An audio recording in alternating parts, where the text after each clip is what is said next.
integração das aplicações, ela pode impactar de diversas formas em um projeto, mas existem duas principais que são, eu acho que são até mais relevantes para a gente tocar nesse assunto.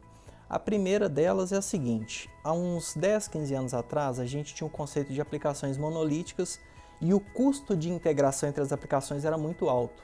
Então, dentro dos processos de negócio, quando eu precisava fazer uma comunicação entre uma aplicação e outra, eu precisava de interferência humana.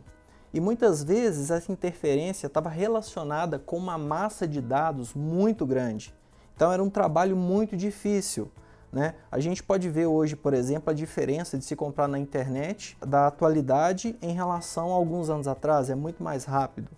E o outro ponto está relacionado na arquitetura das aplicações. Hoje elas são modeladas pensando única e exclusivamente em nichos de negócio e não mais uma aplicação monolítica que faz tudo, onde o custo de manutenção é relativamente alto. A gente tem esse alto grau de utilização da integração entre as aplicações hoje porque se diminuiu consideravelmente o custo de integração.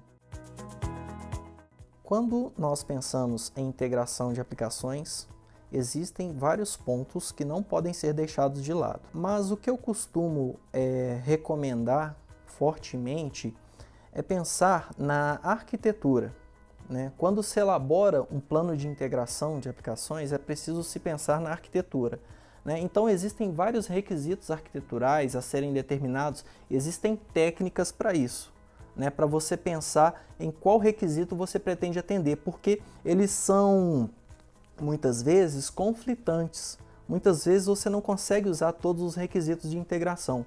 Então pensar na estratégia da arquitetura é importante. Agora, o que eu acho mais difícil, o desafio para todo arquiteto de software, né, ou desenvolvedor, quando pensa na estratégia de integração, e que uma coisa que não pode ser deixada de lado é elaborar os núcleos de negócio. Porque senão começam-se a atribuir responsabilidades a essas aplicações que trabalham com núcleos de negócios que na verdade não deveriam ser responsabilidade delas. Elas começam a se tornar algo que está fora do escopo. Então eu acho que são essas as preocupações. Primeiro, pensar na arquitetura é fundamental. E segundo, pensar na divisão dos núcleos de negócio. Perguntar sobre o conhecimento-chave para quem busca trabalhar com integração de aplicações é uma pergunta até interessante, porque a maioria dos alunos normalmente estão preocupadas com as tecnologias. Isso é muito interessante, porque na maioria das vezes o desenvolvedor, o arquiteto, ele está pensando em qual tecnologia eu vou usar.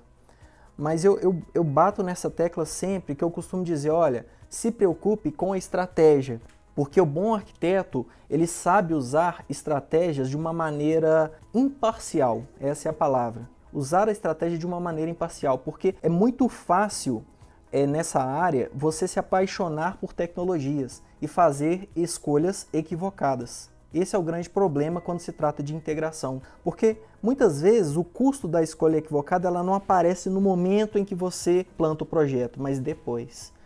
Porque quando se trabalha com integrações, deve-se pensar em longo prazo, em 5, 10, 15, 20 anos da aplicação funcionando.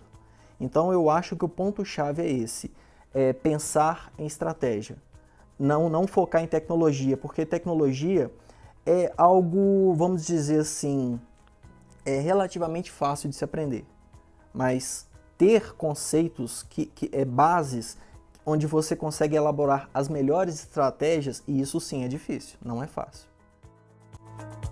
Se as estratégias de integração elas mudam com o passar do tempo, sim, elas mudam. E é muito comum nós observarmos técnicas de integração que são vencidas pelo tempo. E muitas vezes eu considero isso até uma característica do profissional, uma característica positiva, quando ele consegue enxergar isso.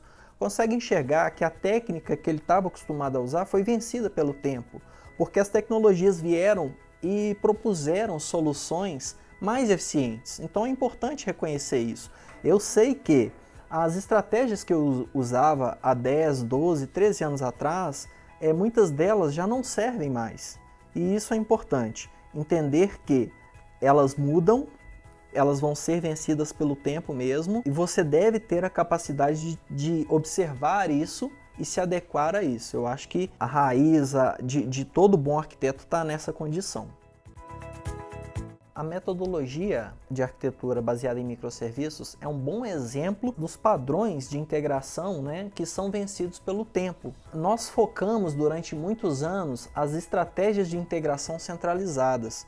Você tinha o Enterprise Service Bus, por exemplo, que é uma ferramenta de integração no centro de várias aplicações que se comunicavam. Hoje, com a adoção dessa arquitetura de microserviços, tem se usado muito o conceito de hypermedia, que é uma estratégia de comunicação ponto a ponto, porém com uma certa inteligência nos microserviços. E o que a gente estava acostumado até agora é a inteligência na comunicação, e isso mudou. Então, eu acho que a arquitetura baseada em microserviços é o melhor exemplo que nós temos para demonstrar que alguns padrões que nós estamos acostumados se foram, já não se utiliza mais.